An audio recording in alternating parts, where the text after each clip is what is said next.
কোন মানুষ যদি জুমার দিন রাতে সূরা ইয়াসিন তেলাওয়াত করে আর সূরা ইয়াসিন তেলাওয়াত করার কারণে ওই লোকটা যদি পরবর্তী জুমার দিন আসার ভিতরে মৃত্যুবরণ করে মারা যায়, এক সপ্তাহের ভিতরে যদি মারা যায়, আল্লাহ রাব্বুল আলামিন ওই বান্দাকে মৃত্যুর কোনো কষ্ট দেবে না। 2 নাম্বার ফজিলত হলো মৃত্যু মুখে পতিত ব্যক্তির পাশে যদি সূরা ইয়াসিন তেলাওয়াত করা হয়, নবীজি বলেছেন সূরা ইয়াসিনের বদৌলতে আল্লাহ রাব্বুল আলামিন তার মৃত্যুর যন্ত্রণাকে সহজ করে দেয়। 3 নাম্বার সূরা ইয়াসিনের ফজিলত হলো আল্লাহ নবী বলেছেন যে ব্যক্তি সূরা ইয়াসিন মুখস্থ করবে অথবা মুখস্থ না থাকলে যদি তেলাওয়াত করতে পারে নিয়মিতভাবে, আল্লাহ রাব্বুল আলামিন তার শরীরে কোনো প্রকার রোগ দিবে না। 4 নাম্বার সূরা ইয়াসিনের ফজিলত হলো নবীজি বলেছেন কোন মানুষ যদি সূরা ইয়াসিন 10 বার পড়ে আর 10 বার পড়ার পরে পানিতে ফু দেয়, পানিতে ফু দেওয়ার পরে ওই পানি যদি কোনো জটিল রোগীকে খাওয়ায় দেয়, আল্লাহ রাব্বুল আলামিন ওই রোগীকে সুস্থতা দান করবেন। অথবা কোনো মানুষ যদি সূরা ইয়াসিন 10 বার পড়ার পরে পানিতে ফু দেয়, দেওয়ার পরে পানিটা সে খেতে পারে এবং সে যদি ভালো কোনো কিছুর নিয়াত করে, আল্লাহ রাব্বুল আলামিন সূরা ইয়াসিনের বদৌলতে তার ওই নিয়তকে আল্লাহ তাআলা পুরা করে দেবে। আউযু বিল্লাহি মিন শুরুরি আনফুসিনা ওয়া মিন সাইয়্যাতি আমালিনা মান ইয়াহদিল্লাহু ফালা মুদিল্লা লাহু ওয়া মান ইউদ্লিল ফালা হাদিয়া লাহু ونشهد أن لا إله إلا الله وحده لا شريك له ونشهد أن سيدنا وحبيبنا ومولانا محمدا عبده ورسوله الذي أرسله بالحق بشيرا ونذيرا وداعيا إلى الله بإذنه وسراجا منيرا فقد قال الله تبارك وتعالى في كلامه المجيد والفرقانه الحميد জবান ছেড়ে পড়েন আউযু বিল্লাহি মিনাশ শাইতানির রাজিম বিসমিল্লাহির রাহমানির রাহিম ইয়াসিন ওয়াল কুরআনিল হাকীম ইন্নাকা লামিনাল মুরসালিন على صراط مستقيم تنزيل العزيز الرحيم صدقت يا ربنا وقال تعالى في شان حبيبي إن الله وملائكته يصلون على النبي يا أيها الذين آمنوا صلوا عليه وسلموا تسليما اللهم صل على محمد وعلى آل محمد كما صليت على إبراهيم وعلى آل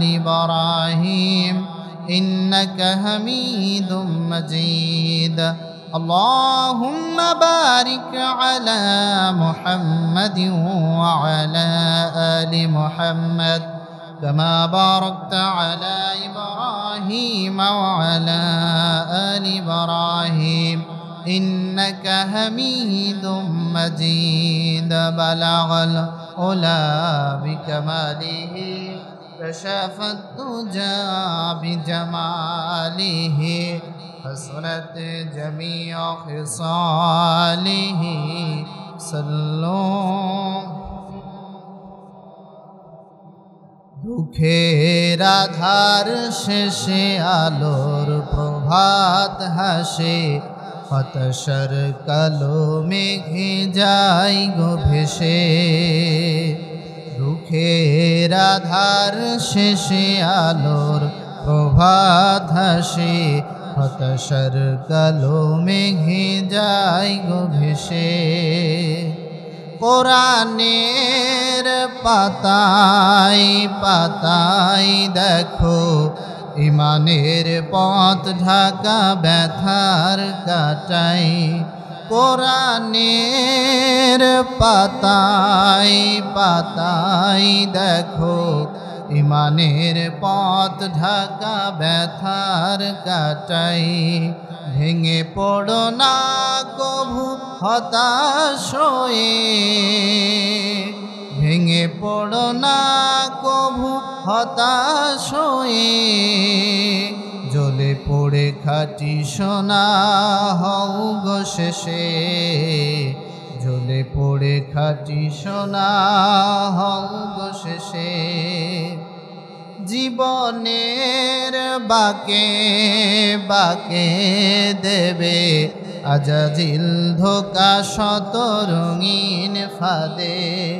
জীবনের বাঁকে বাঁকে দেবে আজাজিল ধোকা শত রঙিন ফাঁদে। রসুলের পথ চিনে নিও তুমি, রসুলের পথ চিনে নিও তুমি। সফলতা চাও যদি আখিরাতে, সফলতা চাও যদি আখিরাতে। ক্ষণিকের চাওয়া পাওয়া ভুলে ফিরদাউসের পথে চলো এগিয়ে। ক্ষণিকের চাওয়া পাওয়া ভুলে ফিরদাউসের পথে চলো এগিয়ে। মুক্তির মঞ্জিল পাবে খুঁজে, মুক্তির মঞ্জিল পাবে খুঁজে। ঠাই পাবে জান্নাতে অনায়াসে, ঠাই পাবে জান্নাতে অনায়াসে। দুঃখের আধার শেষে আলোর প্রভাত হাসে, হতাশার কালো মেঘে যাই গো ভেসে। দুঃখের আধার শেষে আলোর প্রভাত হাসে, হতাশার কালো মেঘে যাই গো ভেসে। হতাশার কালো মেঘে যাই গো ভেসে। আলহামদুলিল্লাহ, মহানবের দরবারে শুকরিয়া আদায় করি যে মহান মালিক আমাদেরকে দীর্ঘ একটি সপ্তাহ পর সালাতুল জুমাবারের দিন আগে ভাগে আসার এবং বসার তৌফিক দান করেছেন। আমরা আমাদের মনিবকে খুশি করার জন্যে কালিমাতুশ শুকর আদায় করছি, জবান ছেড়ে পড়ছি আলহামদুলিল্লাহ। রব্বানা লাকাল হামদ হামদান কাসীরান তয়্যিবান মুবারাকান ফীহ। দুরূদ ও সালাম সোনার মদিনায় মানবতার মুক্তির কাণ্ডারি আপনার আমার প্রাণ প্রিয় নেতা, প্রাণ প্রিয় রসুল মুহাম্মদুর রাসূলুল্লাহ সাল্লাল্লাহু আলাইহি ওয়াসাল্লাম। প্রিয় ভাইরা আমার, একজন কালো সাহাবী ছিল রাসূলের, কিন্তু বাহ্যিক দিক দিয়ে কালো হলে কি হবে, ভিতরে ছিল আল্লাহর নূর আলোয় ভরা। সুবহানাল্লাহ পড়েন। এই কালো সাহাবী রাসূলুল্লাহ দরবারে এসে, বিশ্বনবীজির কাছে এসে তিনি কান্নাকাটি করছেন, চোখের পানি ফেলে কাঁদছেন। আল্লাহর নবী বললেন যে তুমি কাঁদো কেন, কি হয়েছে তোমার, মন খারাপ কেন? এই সাহাবী বলছেন যে হুজুর, আমার মন খারাপের কারণ হলো আমি বিয়ে করতে যাচ্ছি, কিন্তু কোনো মেয়ে আমার সাথে বিয়ে করতে রাজি না।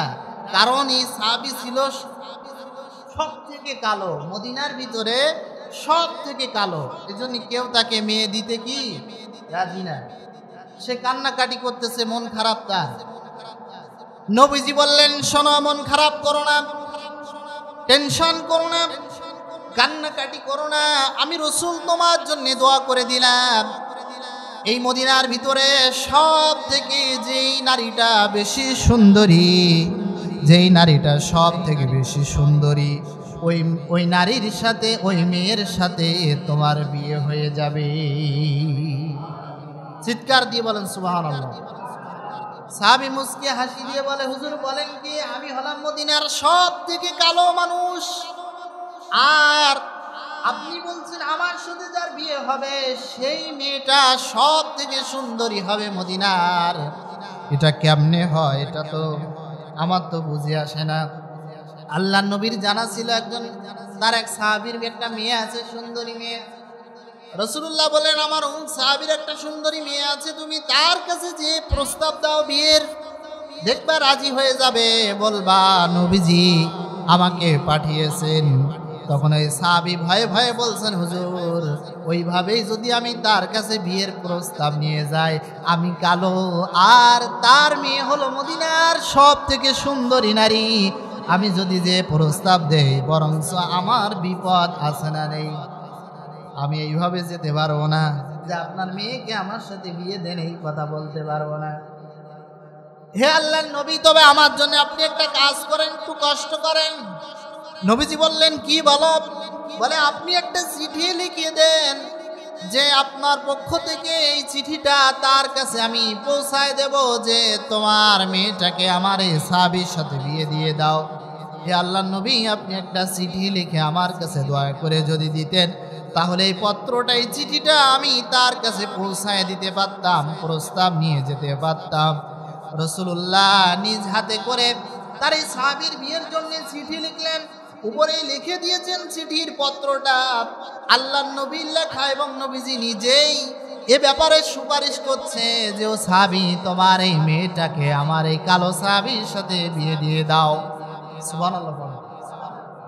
এবার হাসতে হাসতে নবীজির ওই সাহাবী দৌড়ায় চলে যাচ্ছে মেয়ের বাবার বাড়ির দিকে, কিন্তু মনের মধ্যে একটু সংকোচ হয়, কি হয় না হয়, কেমনে কি বলি, যাক রাসূল তো পাঠিয়েছেন, আল্লাহর নবীর সাহাবী, দেখা যাক কি হয়। আল্লাহর পরে ভরসা করে বাড়ির দরজার গেটের সামনে দিয়ে সালাম দিলেন, বের হয়ে আসলো রাসূলুল্লাহর ওই সাহাবী।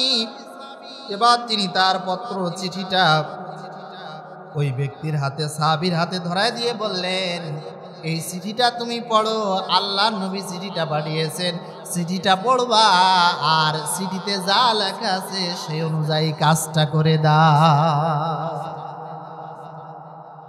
সাহাবী চিঠি হাতে নিল, হাতে নেওয়ার পরে দেখতে পেল যে আল্লাহর নবী নিজেই চিঠি লিখেছেন, তাকে বিয়ের জন্য প্রস্তাব পাঠিয়েছেন তার কন্যাকে। সাহাবী একবার এই কালো সাহাবীর দিকে তাকাচ্ছে আর একবার চিঠির দিকে তাকাচ্ছে, কারণ চিঠি লিখেছে দুনিয়ার সাধারণ কোন ব্যক্তি না, চিঠি লিখেছেন সব থেকে আল্লাহ রাব্বুল আলামিন যাকে সম্মানিত দান করেছেন, সমস্ত নবীদের উপরে যাকে সম্মানিত দান করেছেন, পৃথিবীর সব কিছুর উপরে যাকে সম্মান দান করেছেন, এই চিঠি তিনি কেমনে ফেরত দেবেন? চিঠি হাতে পাওয়ার পরে ওই সাহাবীর দিকে তাকাচ্ছে, কালো, একেবারে মদিনার সব থেকে কালো, আর আমার মেয়ে হলো মদিনার সব থেকে সুন্দরী নারী। এখন রাসূলুল্লাহর চিঠি ফেলে তো দেয়া যায় না। তখন ওই সাহাবী বলছেন, শোনো, আল্লাহর নবী তোমাকে যে বিয়ের প্রস্তাব পাঠিয়েছেন, ঠিক আছে আমি রাজি আছি, কারণ রাসূলের চিঠি অমান্য করার সাধ্য আমার নাই, আমি তার সাহাবী। তবে শোনো, একটু অপেক্ষা করো, আমি একটু বাড়ির ভিতরে ঢুকতে চাই, বাড়ির ভিতরে ঢুকে আমার ওই যে মেয়েটা আছে মেয়ের কাছে বিয়ের প্রস্তাবটা একটু দিতে চাই, কারণ আমি রাজি হলে কি হবে, মেয়ের তো একটা রাজির হওয়ার দরকার আছে না নেই? তো একটু অপেক্ষা করো, আমি ঘরের মধ্যে ঢুকি, চিঠিটা নিয়ে ডাক দিয়ে বললেন, মা দেখো, রাসূল তোমার জন্য বিয়ের পয়গাম পাঠিয়েছেন, চিঠি পাঠিয়েছেন, আর সে বর ঘরের বাইরে অপেক্ষা করতেছে, মদিনার সব থেকে কালো ছেলে, তুমি কি বলতে চাও বলো? কারণ হচ্ছে বিয়ের ব্যাপারে ছেলে মেয়ের মতামতের গুরুত্ব দেওয়ার দরকার আছে না? আপনার মেয়ে একটা ছেলে পছন্দ করে না, জোর করে যদি বিয়ে দিয়ে দেন, 1 বছর পরে 2 বছর পরে দেখবেন সংসার ভেঙে যায়। এটা সমাজে অহরহ হচ্ছে। এজন্য ছেলে মেয়ের অনুমতিরও প্রয়োজন আছে। বাবা বলতেছে আমার মেয়েকে যদি আমি বিয়ের কথা বলি, যেহেতু রাসূল পাঠিয়েছেন, মেয়ে না বলবে না, এটা বাবার মনের বিশ্বাস। আর আমাদের বিশ্বাস আছে নাকি? আপনি যদি একটা সুন্দর ছেলে পছন্দ করে বাড়িতে নিয়ে আসেন, মাশাআল্লাহ 5 ওয়াক্ত নামাজ পড়ে, গায়ে পাঞ্জাবি আছে, মাথায় টুপি আছে, আর রাসূলের সুন্নাত মুখে দাড়িও আছে, বয়স কম, তারপরে ওই মেয়ে দেখার পরে গার্জিয়ানকে বলে কি ছেলে আনিছেন, একেবারে চাচা। কথা বলছেন কি? আমি কি ভুল বললাম? জানিয়েছেন একেবারে চাচা, আর কোনো ছেলে পছন্দ হয় না, একটু হ্যান্ডসাম ছেলে নিয়ে আসবেন। এর মুখে দাড়ি চাচার মতন দেখায়। এজন্য অনেক যুবকেরা বিয়ের আগে দাড়ি রাখতে চায় না। বিয়ের আগে দাড়ি রাখতে চায় না। এক যুবককে বললাম বিয়ের আগে দাড়ি রাখো না কেন? বলে দাড়ি যদি বিয়ের আগে রাখি তাহলে আমাকে ভালো কোনো মেয়ে দেবে না। আমি বলি ও যুবক ভাই, কথা ভুল কথা। তোমার মুখে দাড়ি দেখে যে মেয়ে তোমার সাথে বিয়ে বসতে চায় না, বুঝবা ওই মেয়ে তোমার বউ হওয়ার যোগ্যতা রাখে না। ঠিক কি না? এই যে মুখে দাড়ি আছে, এটা তোমার জন্য হাতিয়ার। যুদ্ধের মাঠে যেতে গেলে যেমন তরবারি হাতিয়ার, মুখে দাড়ি রেখে বিয়েতে বসলে যে মেয়ে মুখে দাড়ি পছন্দ করে বিয়ে বলবে, বুঝবো ওই মেয়ে ভালো, ওই মেয়ে নেককার। আর তোমার দাড়ি দেখে যে মেয়ে পছন্দ করবে না, বুঝবো ওই মেয়ে তোমার ঘরে আসলে তোমার ঘরে শান্তি হবে না। ঠিক কি না? বললো আমার মেয়ে অবশ্যই রাজি হবে, একটু ঘরের ভিতরে যাই। ডাক দিয়ে বললেন মারে রাসূল পাঠিয়েছেন এই চিঠি। মেয়ে চিঠির দিকে বলতেছে বাবা আপনি কেন সংকোচ বোধ করছেন? মদিনার সব থেকে কালো ছেলে হলে কি হবে? রাসূল যে চিঠি পাঠিয়েছেন অবশ্যই বিয়ের মধ্যে আল্লাহ বরকত রেখে দিয়েছে। এই বিয়েতে আমি রাজি আছি, কারণ রাসূল আমার জন্য বর পাঠিয়েছেন। এর থেকে আর সৌভাগ্যের কিছু হতে পারে না। ওই সাহাবী খুশি হয়ে গেল, বলল ঠিক আছে তুমি যাও, আমি আমার মেয়েও বিয়েতে রাজি, আমিও রাজি আছি, বিয়ের দিন ধার্য করো। রাসূলুল্লাহর কাছে যে ওই কালো সাহাবী মুস্কি মুস্কি হাসে। হাসার পরে নবীজি বললেন হাসো কেন? বলে হুজুর যে পয়গাম দিয়েছেন তা কার্যকর হয়ে গেছে। আল্লাহ নবী বললেন ঠিক আছে, এখন বিয়ের জন্য যে মোহরানা দেওয়া লাগবে টাকা পয়সা আছে নাকি? বলে হুজুর টাকা পয়সা তো নেই। বলে টাকা নেই তাহলে বিয়ে করবা কেমনে? বলতেছে হুজুর বিয়ের ঘটক যেহেতু আপনি, পত্র লিখেছেন আপনি, টাকাটাও দিয়ে দেন আপনি। আল্লাহ নবী মুস্কি হাসি দিয়ে বললেন শোনো, তোমার বিয়ের সরঞ্জামাদি খরচের জন্য যা লাগে। রাসূলুল্লাহ মসজিদে দাঁড়ালেন, ডাক দিয়ে বললেন ও আমার সাহাবীরা শোনো, আমার এই সাহাবীর বিয়ের জন্য যে খরচ লাগবে কে দিতে পারবা? 2 জন সাহাবী দাঁড়ালেন, তার মধ্যে একজন সাহাবী ছিলেন সব থেকে যিনি ধনী মানুষ। আল্লাহর নবী তার সম্পর্কে বলেছিলেন আল্লাহ রাব্বুল আলামিন আমার এই সাহাবীকে এত সম্পদ দান করেছেন, কখনো আমার এই সাহাবীর সম্পদ এক বিন্দু কমবে না। কারণ আমার এই সাহাবী আল্লাহ দ্বীনের জন্য খরচ করে, আল্লাহর রাস্তায় আমার এই সাহাবী তার অর্থ ব্যয় করে, যার কারণে তার সম্পদ বিন্দু পরিমাণ কমবে না। তিনি হলেন হযরতে ওসমান রাদিয়াল্লাহু তাআলা আনহু। বলেন আল্লাহু আকবার। রাসূলুল্লাহর 2 জন জামাই ছিল, একজন ছিল টপ লেভেলের ধনী, তিনি হলেন ওসমান, আর টপ লেভেলের গরিব মানুষ যিনি ছিলেন তিনি হলেন হযরতে আলী।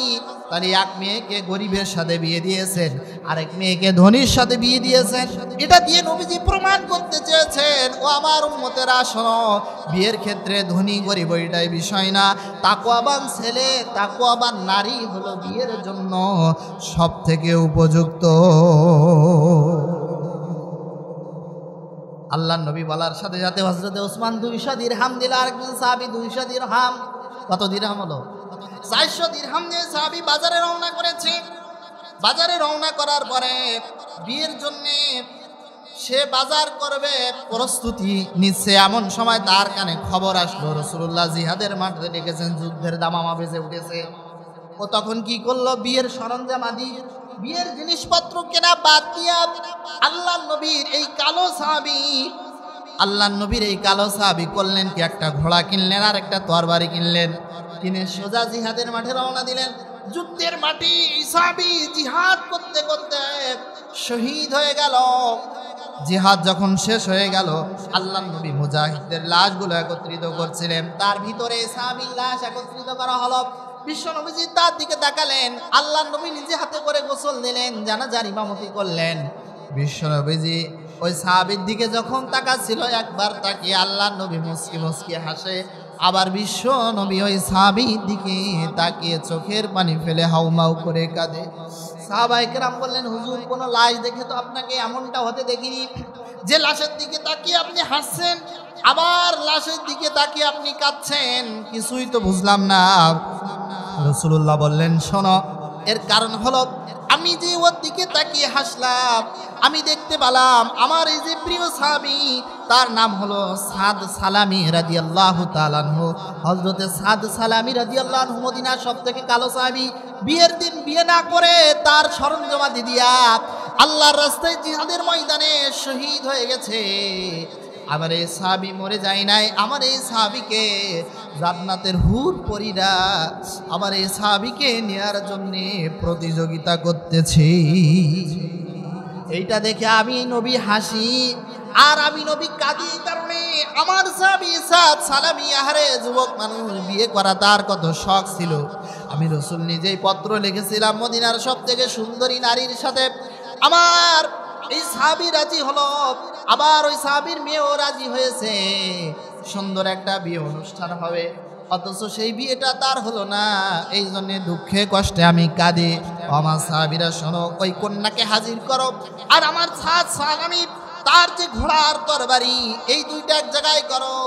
আল্লাহর নবীর এই কালো সাহাবীকে জিহাদের মাঠে তার হাত কেটে দেওয়া হয়েছিল, দুই হাত কেটে গিয়েছিল, মাথা কেটে গিয়েছিল, পা কেটে গিয়েছিল, ক্ষত বিক্ষত অবস্থা। রাসূলুল্লাহ বললেন, সব ওই সুন্দরী মেয়েটাকে ডেকে আল্লাহ নবী বললেন, শোনো, আমার সাহাবী সাদ সালামির এই যে যুদ্ধের জন্য তরবারি আর ঘোড়া কিনেছিল, বিয়ের সরঞ্জামাদি না কিনা আমার এই সাহাবী এটাকে কিনেছিল।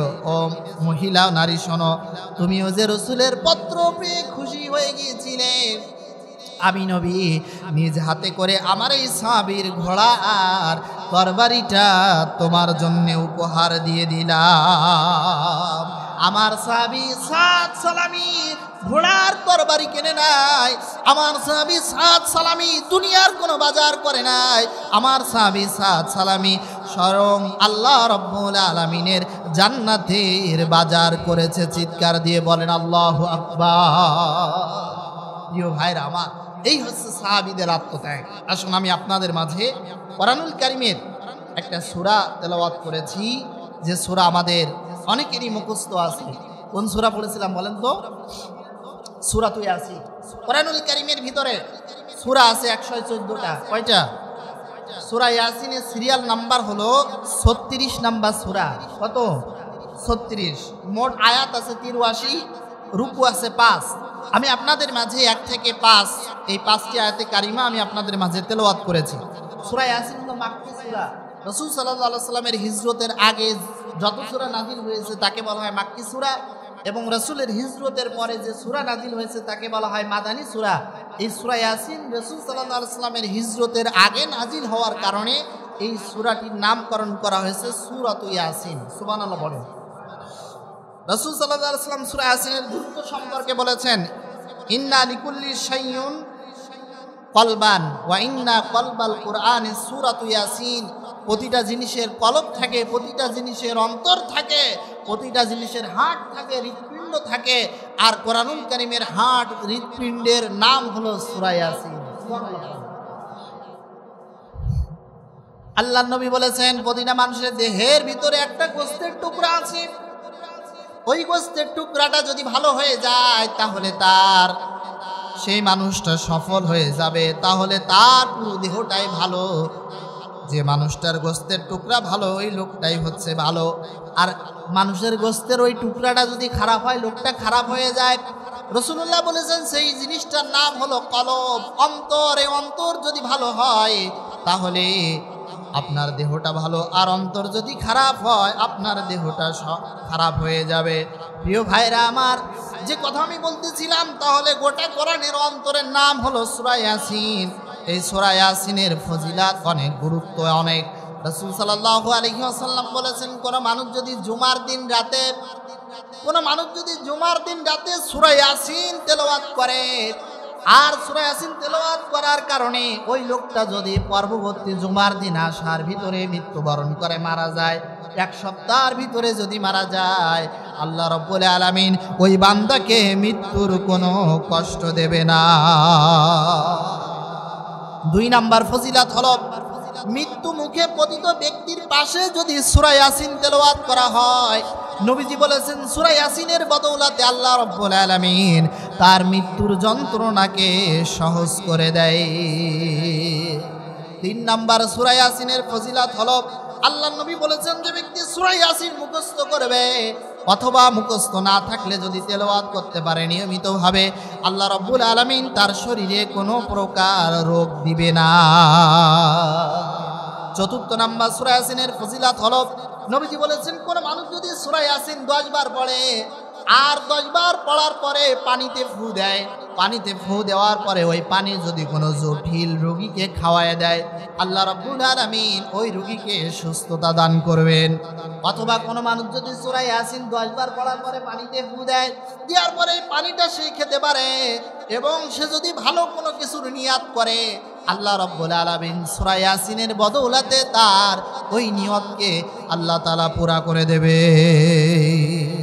জোরে কোন সুবহানাল্লাহ। সূরা ইয়াসিনের 5 নম্বরে ফজিলাত হলো কোন মানুষ যদি সূরা ইয়াসিন একবার তেলাওয়াত করে 10 খতম কোরআনে কারীম তেলাওয়াতের সওয়াব আল্লাহ রাব্বুল আলামিন ওই বান্দার আমলনামায় দিয়ে দেবে। পড়তে রাজি আছেন তো? সূরা ইয়াসিন কোরআনের হৃৎপিণ্ড, হার্ট, গুরুত্বপূর্ণ সূরা সূরা ইয়াসিন। এর ফজিলাত আরো আছে, বলতে গেলে তো সময়ের স্বল্পতা। প্রিয় ভাইরা আমার, এবারে আসুন আল্লাহ পাক কি বলছেন, আমরা মূল তাফসিরে যাই। ইয়াসিন, এখানে ইয়াসিন বলে আল্লাহ তাআলা তার নবীকে ডেকেছেন। ইয়াসিন হলো রাসূলের নাম। কার নাম? জোরে কোন।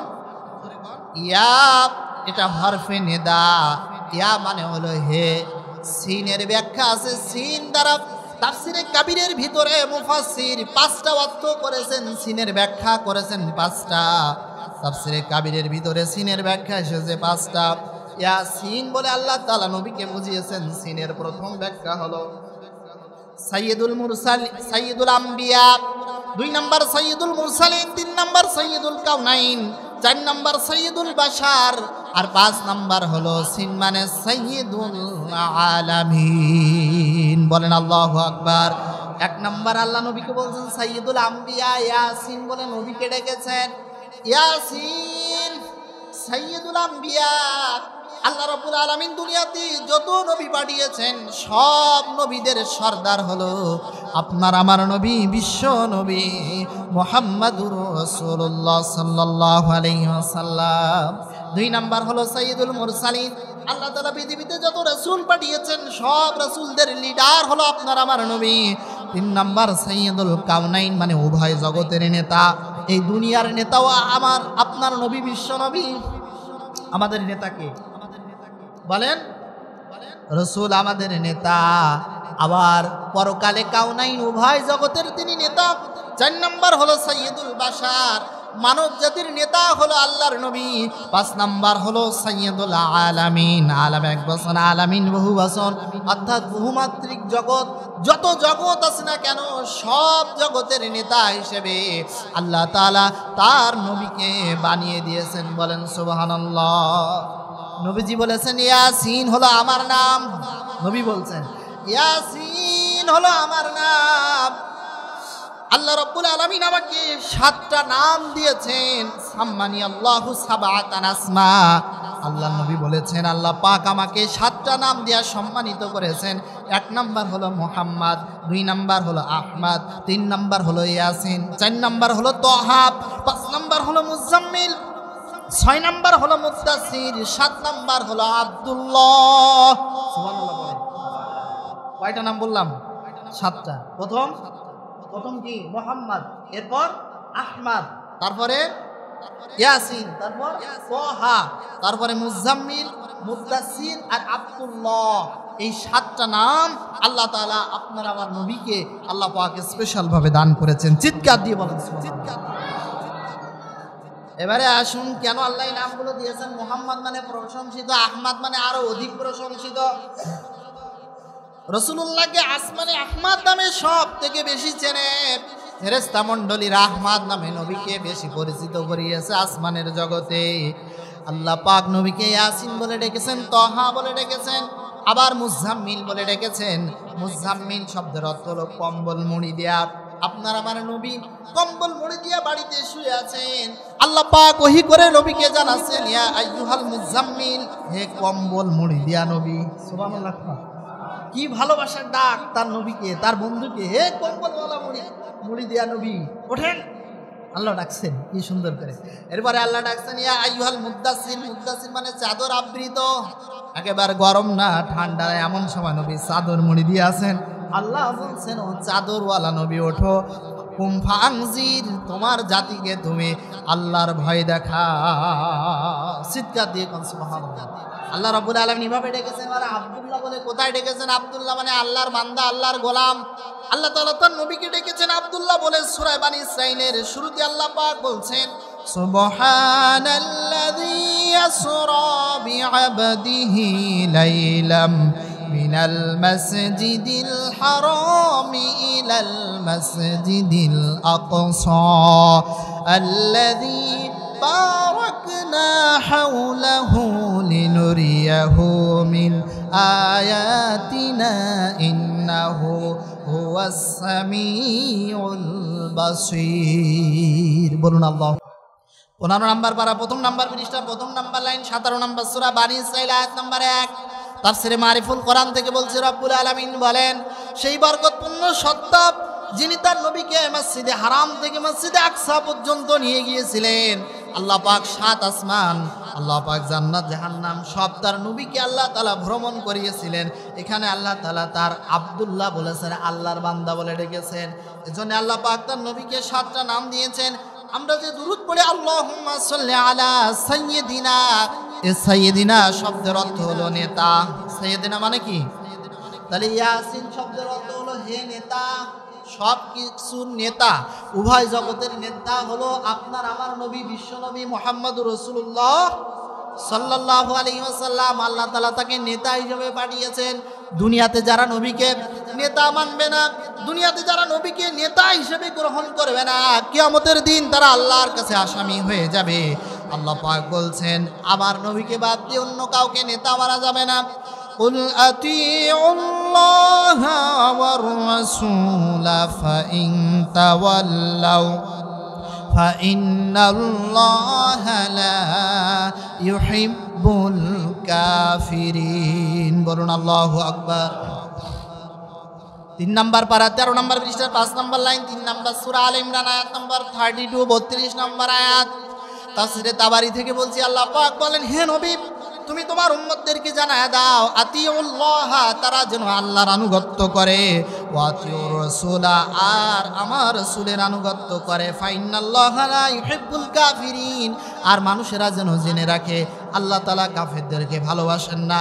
ইয়াতে আল্লাহ বলছেন, আমার আনুগত্য করো, আমার রাসূলের আনুগত্য করো, আমার রাসূলের বাইরে কাউকে আনুগত্য করা যাবে না, কারণ আমার নবী হলো নেতা। আল্লাহ পাক বলছেন, আমার নবীর ফয়সালার বাইরে যদি কেউ যায়, আল্লাহ তার রাসূলের বিরুদ্ধাচরণ যদি কেউ করে, সে কখনো মুমিন হতে পারবে না। আমার কথা না, সূরা আহজাবের 36, 36 নম্বর আয়াতে আল্লাহ বলছেন, ওয়ামা কানা লিমুমিনিন ওয়ালা মুমিনাতিন ইযা ওয়াদাল্লাহু ওয়া রাসূলুহু আমরান আই ইয়াকুনা লাহুমুল খিয়ারাতু মিন আমরিহিম ওয়া মান ইয়াসিল্লাহা ওয়া রাসূলাহু ফাকাদ দাল্লা দালালাম মুবিনা। বলুন আল্লাহু আকবার। 22 নম্বর পারা, 2 নম্বর পৃষ্ঠার 1 নম্বর লাইন, 33 নম্বর সূরা, সূরাটির নাম সূরাতুল আহজাব, আয়াত নম্বর 36। তাফসীরে ফি জিলালিল কোরআন থেকে বলছে, আল্লামা সাইয়্যিদ কুতুব শহীদ রাহমাতুল্লাহ আলাইহি জেলখানায় বসে যেই তাফসীরটা লিখেছিলেন, আল্লাহ পাক বলেন, ওয়ামা কানা লিমুমিনিন ওয়ালা মুমিনা, কোনো মুমিনদার, কোনো ইমানদার পুরুষ, কোনো ইমানদার নারী মুমিন হতে পারবে না। ইজা কদাল্লাহু ওয়া রাসূলুহু আমরান, আল্লাহ তার রাসূল যখন কোনো ফয়সালা দেবেন, আল্লাহ তার রাসূল যখন কোনো সিদ্ধান্ত দেবেন, এই সিদ্ধান্তের বাইরে যদি কেউ যায় সে মুমিন হতে পারবে না। যে ব্যক্তি আল্লাহর বিরুদ্ধাচরণ করবে, যে ব্যক্তি রাসূলের বিরুদ্ধাচরণ করবে, ফাকাদ দাল্লা দালালাম মুবিনা, ওই ব্যক্তি স্পষ্ট পথ হারা হয়ে যাবে। কথা কা তাহলে নেতা মানতে হবে রাসূলকে। কাকে মানতে হবে? রাসূলকে। নেতা না মানলে পার পাওয়া যাবে? রাসূল সাল্লাল্লাহু আলাইহি ওয়াসাল্লাম যখন মক্কা থেকে মদিনা হিজরত করে গেলেন, অনেক সাহাবীরা রাসূলের সাথে গিয়েছিলেন। এর মধ্যে একজন এক সাহাবী এক কাজ করলো, কিছু অমুসলিমের সম্পদ সে জোর করে দখল করে নিয়েছে। এই অমুসলিম ব্যক্তিটা মনক্ষুণ্ণ হলো যে মুসলমান ব্যক্তিটা রাসূলের সাহাবী পরিচয় দেয়, আবার আমার সম্পদ জোর করে খায়। সে যে সরাসরি আল্লাহ নবীর কাছে অভিযোগ দিল, ইয়া রাসূলুল্লাহ, এই আপনার এই সাহাবী মুসলমান ব্যক্তি আমার নিজস্ব সম্পদ সে জোর করে দখল করে খাচ্ছে, জোর করে নিতে চায়, আপনার কাছে বিচার দিলাম। আল্লাহ নবী যাচাই বাছাই করে বিশ্ব নবীজি রায়টা দিয়ে দিলেন ওই ইহুদির পক্ষে, অমুসলিমের পক্ষে। মুসলমান তার পক্ষে রায় পেল না। পাওয়ার পরে সে অসন্তুষ্ট মনে মনে, আমি নবীর সাহাবী, আমি নবীর দলের লোক, রায়টা আমার পক্ষে কেন দিল না? এ সমাজেও দেখবেন যারা দল করে, যদি দেখে নেতা, যদি দেখে কর্মী আমার দলের লোক, তাহলে বিচার তার দিকে। কথা বলছে না কেন? ও আমার দলের লোক, বিচার ওর দিকে, ন্যায় অন্যায় দেখা দেখি সময় নেই। কিন্তু রাসূল দেখেন তার সাহাবীর পক্ষে রায় দিল না। বিশ্বনবী কেমন নেতা! আল্লাহ নবী সঠিক বিচারটা করলো, ইহুদির পক্ষে রায় দিল। এই মুসলমান বিচার মানতে রাজি না। সে এবার চলে গেল সোজা ওমরের কাছে, ডাক দিয়ে বলল, ওমর, তোমার কাছে একটা বিচার দিতে চাই। বলে, কি বিচার? বলে, এই যে জমির ফয়সালা নবী কেন ইহুদির পক্ষে দিল? আমি মক্কা থেকে হিজরত করে মদিনায় আসলাম, আমি একজন সাহাবী, অথচ রাসূল আমাকে মাহরুম করলো। আমি বিচার পছন্দ করি না। হযরতে ওমর রাদিয়াল্লাহু আনহু বললেন, নবীজি এই বিচার করেছেন আর তোমার এই বিচার পছন্দ হয় না? বলে, না। বলে, তাহলে দাঁড়াও, বিচার আমি করে দিচ্ছি। ঘরের মধ্যে ঢুকলেন, খোলা তরবারি নিয়া এক কোপ দিয়া ওই মুসলমানের গদ্দান আলাদা করে দিল। চতুর্পাশে খবর হয়ে গেল ওমর একজন মুসলমানকে হত্যা করেছে। কোরআনের বিধান হলো, কেউ যদি কাউকে হত্যা করে তাহলে কেসাসের বিধান। কেউ কাউকে হত্যা করেছে, এখন উল্টা তারে হত্যা করতে হবে। আইন দিয়েছেন কে? চতুর্পাশে গুঞ্জন শুরু হয়ে গেছে, ওমর একজন মুসলমানকে হত্যা করলো কেন? ওমর একজন সাহাবীকে হত্যা করেছে। রাসূলুল্লাহর দরবারে যখন বিচার বসানো হলো, আল্লাহ নবী যখন জানতে পারলো এই ঘটনা, বিশ্বনবীজি দাঁড়িয়ে বললেন, ও আবার সাহাবীরা শোনো, আমার সাহাবী ওমর কোন মুসলমানকে হত্যা করে নাই, বরং আমার সাহাবী ওমর হক আর বাতিলের মাঝে পার্থক্য করে দিয়েছে। আজ থেকে আমি আমার এই সাহাবীর নাম শুধু ওমর রাখবো না, আমার এই সাহাবীর নাম হলো ওমর ফারুক। সুবহানাল্লাহ। ফারুক শব্দের অর্থ হলো সত্য মিথ্যার পার্থক্যকারী। আমার এই সাহাবী সত্য মিথ্যার পার্থক্য করেছে। প্রিয় ভাইরা আমার, আমি আপনাদেরকে বোঝাতে চাচ্ছি, নেতা হলো আল্লাহর নবী, বিশ্ব নবী। তার থেকে আপনাকে নেতৃত্ব শিখতে হবে। কারণ হলো কিয়ামতের দিন আল্লাহ রাব্বুল আলামিন আমাদের সবাইকে ডাকবেন নেতার সাথে।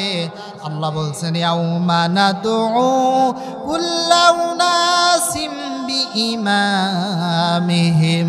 ফামান উতিয়া কিতাবাহু বিয়ামিনিহি ফাউলাইকা ইয়াকরাউনা কিতাবাহুম ওয়ালা ইযলামুনা ফাতিলা।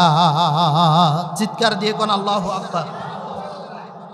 15 নম্বর পারা 8 নম্বর পৃষ্ঠা 3 নম্বর লাইন 17 নম্বর সূরা বানি ইসরাঈল আয়াত নম্বর 71। আল্লাহ পাক বলছেন, ইয়াউমা নাদউ, সেদিন আমি আল্লাহ তাআলা তোমাদেরকে ডাকবো, কুল্লা উনাসিম বিইমামিহিম, আমি তোমাদের সবাইকে ডাকবো নেতার সাথে। কার সাথে?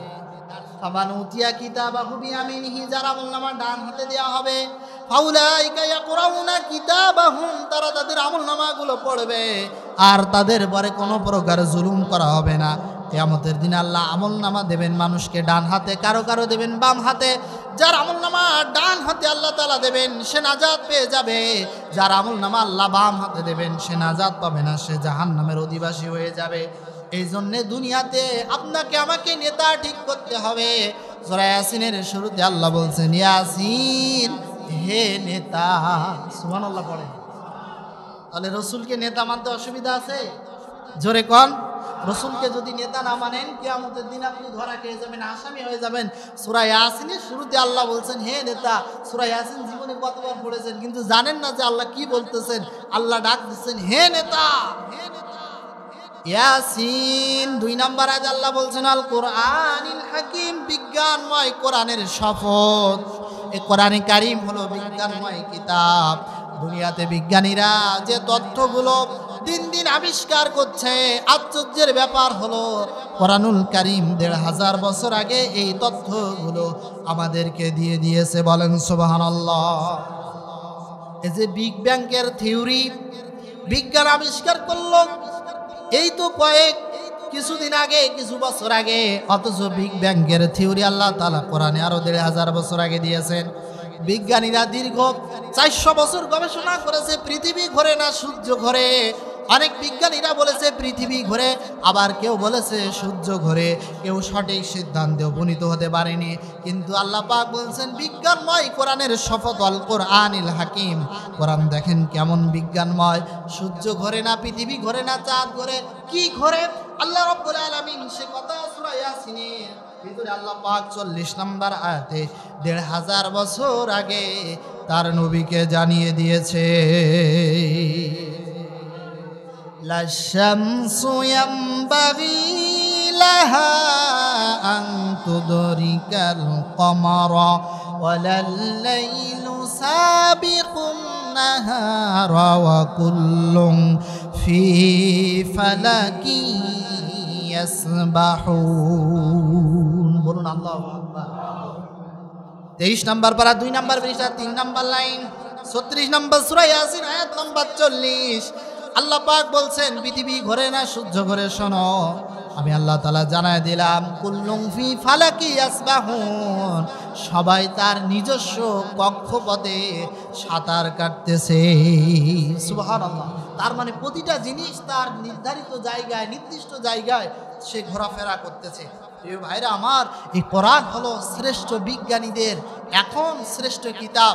আমরা শুধু পড়ি সওয়াবের নিয়াতে, প্রতি অক্ষরে অক্ষরে 10 করে নেকি হবে, অর্থ পড়ি না, ব্যাখ্যা পড়ি না, বোঝারও চেষ্টা করি না।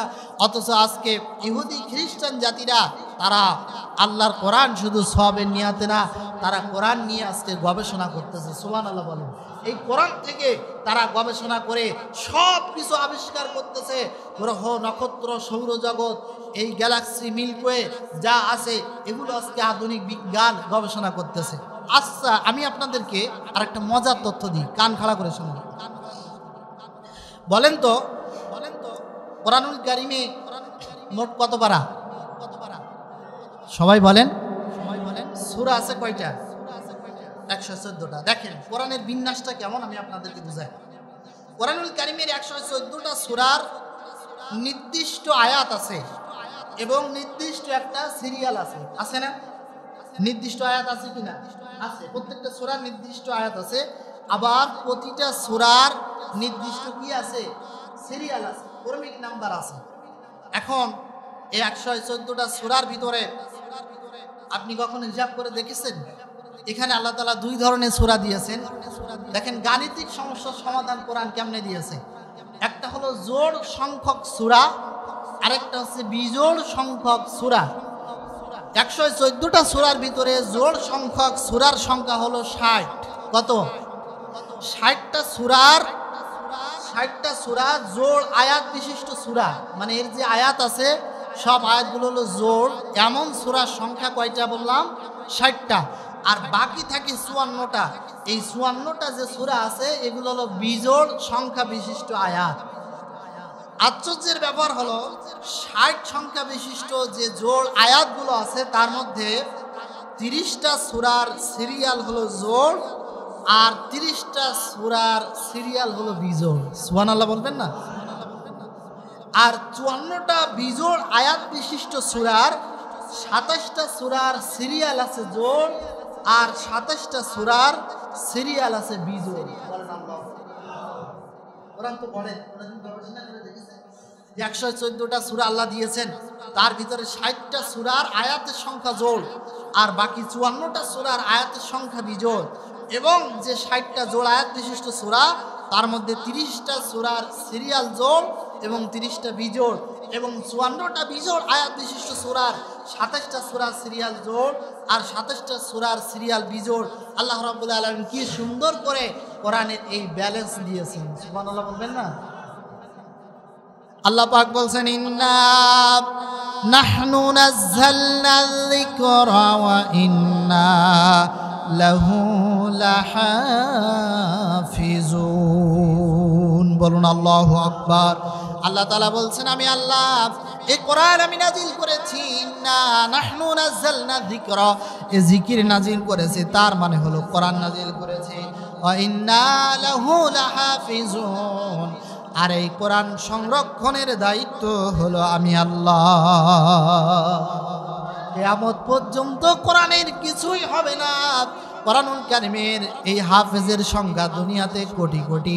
কেউ যদি মনে করে কোরআনকে দুনিয়া থেকে মুছে দেবে, দুনিয়ার সমস্ত হাফেজ আলেমদেরকে মেরে ফেলবে, সম্ভব? কোরআন বুঝতে পারবে? কেউ যদি কোরআনের এই কপি পুড়িয়ে ফেলে, কোরআন কি মুছে যাবে? যার হৃদয় আছে বুঝবে? বুঝবে না। আল্লাহ রাব্বুল আলামিন বলেন, এই কোরআনকে আমি কিয়ামত পর্যন্ত হেফাজত করব, সংরক্ষণ করব।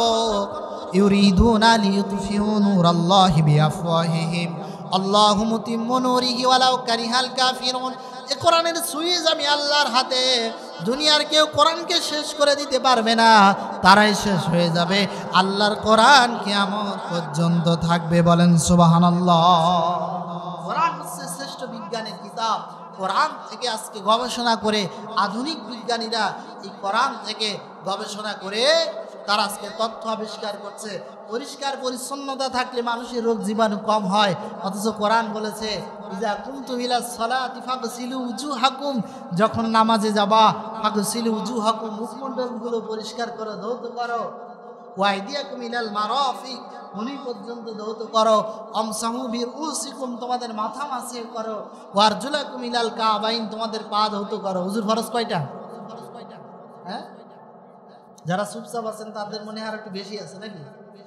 মুসলমান হুজুর ফরজ জানে না, গোসলের ফরজ জানে না, আবার বলে হুজুর মুই নামাজ পড়ি না, মুই রোজা রাখি না, তাই কি হয়েছে? আমি একদম পাকা মুসলমান।